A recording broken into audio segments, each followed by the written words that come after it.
Parliament had to shut down because the smell was too strong to work. It's July 1858, and members of Parliament are literally abandoning their seats mid-session. Not from scandal, not from disagreement, from the smell. The Thames, the river that built London's empire, has become an open sewer so putrid that it's chemically burning the eyes of some of Europe's most powerful men. One MP holds a handkerchief soaked in chloride of lime to his face just to breathe. The government would soon declare this stretch of water officially dead. But let's rewind. London in 1850 wasn't just smelly, it was dying. The city had exploded. In 1800, about 1 million people lived here. By 1850, nearly 3 million packed into the same medieval streets. No one had planned for that.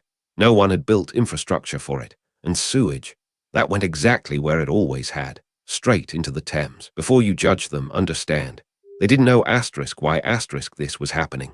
The scientific consensus, and I mean the consensus among the smartest people in the room, was that disease spread through bad air. Miasma, they called it. Invisible poisonous vapors rising from rotting matter, so the stench itself wasn't just unpleasant. It was, in their minds, actively killing people. They weren't entirely wrong about the deaths. Cholera had swept London in 1831, 1849, and again in 1854. Thousands dead. Entire neighborhoods wiped out in weeks. But the real culprit wasn't the smell, it was contaminated water. No one had made that connection yet. The best minds in medicine were looking up at the air when they should have been looking down at the water. Now here's where the story gets interesting, and where one man, a physician named John Snow, starts asking the wrong question in the right way. In 1854, during another cholera outbreak in Soho, Snow didn't ask what's in the air. He asked what do the dead people have in common, and he found it.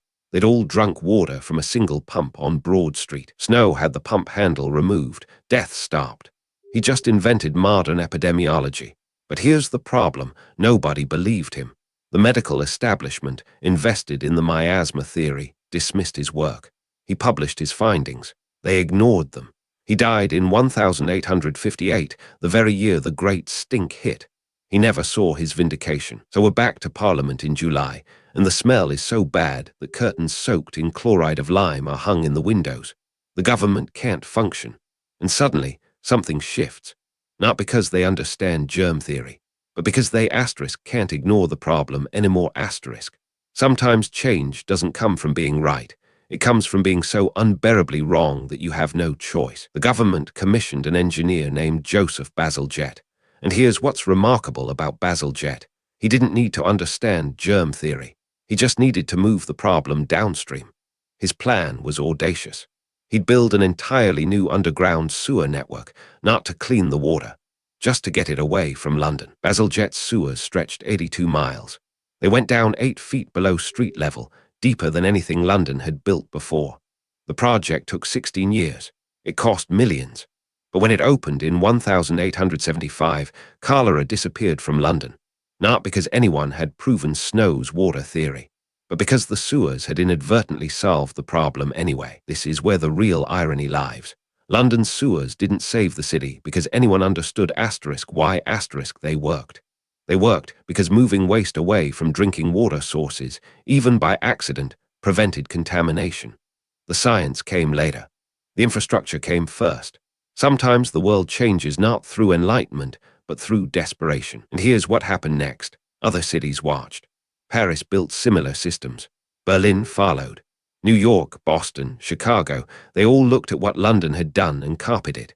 Within 50 years, modern sanitation infrastructure had spread across the Western world, all because Parliament couldn't bear to sit in a room that smelled like human waste. The bitter truth, John Snow was right all along, but nobody acted on his research. What actually changed the world wasn't scientific proof. It was the smell. It was the unbearable stench of a river so poisoned that it forced the hand of history. Bazalgette didn't need to believe in germ theory. He just needed Parliament to stop fainting. One more thing worth knowing. Bazalgette's sewers are still in use today. They've been upgraded, expanded, reinforced. But the basic system he designed in 1858 still carries London's waste. Every time you flush a toilet in London, you're using infrastructure built because the city got so disgusting that Parliament literally couldn't work. That's the legacy of the Great Stink. Subscribe. We unearth a forgotten pivot point in history every week. The moments nobody talks about that quietly rewrote the world.